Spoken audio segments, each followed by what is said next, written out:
বারবার আশঙ্কা প্রকাশ করেছে কেন্দ্র সরকার। বারবার বলা হয়েছিল যন্তর মন্তরের তথাকথিত ছাত্র আন্দোলন আসলে পূর্ব পরিকল্পিত বিদেশি চক্রান্তের ফসল। ধর্মেন্দ্র প্রধান ইস্তফা দিয়ে বলেছিলেন তিনি ব্যথিত, কারণ একটাই, তিনি ইঙ্গিত পেয়েছিলেন এই ঘৃণ্য চক্রান্তের। বর্ধমান থেকে ধৃত হামিম মণ্ডল। গোপন সূত্রে খবর পেয়ে বর্ধমানের একটি অভিজাত ব্যায়ামাগার থেকে এসটিএফ এবং এটিএস এর যৌথ টিম গ্রেফতার করে এই যুবককে। যারা গিয়েছে, এই যুবক বাংলায় জৈশ-ই মোহাম্মদের স্লিপিং সেল হিসাবে কাজ করছিল গত 1 বছর ধরে। হামিমের মোবাইলে পাওয়া গিয়েছে মুখ্যমন্ত্রীর মুভমেন্ট প্রসঙ্গে অনেক তথ্য। ইঙ্গিত পরিষ্কার, ইঙ্গিত ভয়াবহ।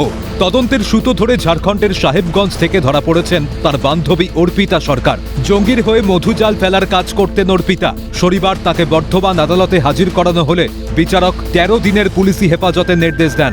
এখানেই শেষ নয়। শনিবার বিকেলে সাংবাদিক সম্মেলনে বেঙ্গল স্পেশাল টাস্ক ফোর্সের আইজি গৌরব শর্মা জানালেন, যন্তর মন্তরে ছাত্র আন্দোলনে নাশকতার নির্দেশ ছিল হামিমের ওপর।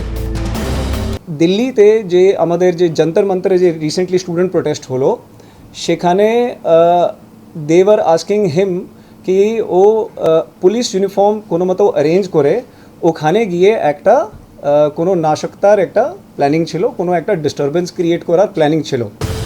হামিম যন্তর মন্তরে গিয়েছিলেন কিনা তা যদিও এখনো স্পষ্ট নয়। ইফ বাট সব মিলে গেলে কি হতে পারত তা ভাবতে গেলেই শিউরে উঠতে হয়। হামিমের তালিকায় ছিলেন শুভেন্দু অধিকারী। শুধু মুখ্যমন্ত্রী নয়, জঙ্গিদের নিশানায় ছিলেন বেশ কয়েকজন পুলিশ আধিকারিক এবং রাজনীতিক। আপাতত গোটাটাই তদন্তের আওতায়। তবে একটা বিষয় পরিষ্কার, বাসর ঘরের ছিদ্র দিয়ে গত কয়েক দশকে প্রবেশ করেছে কালসর্প।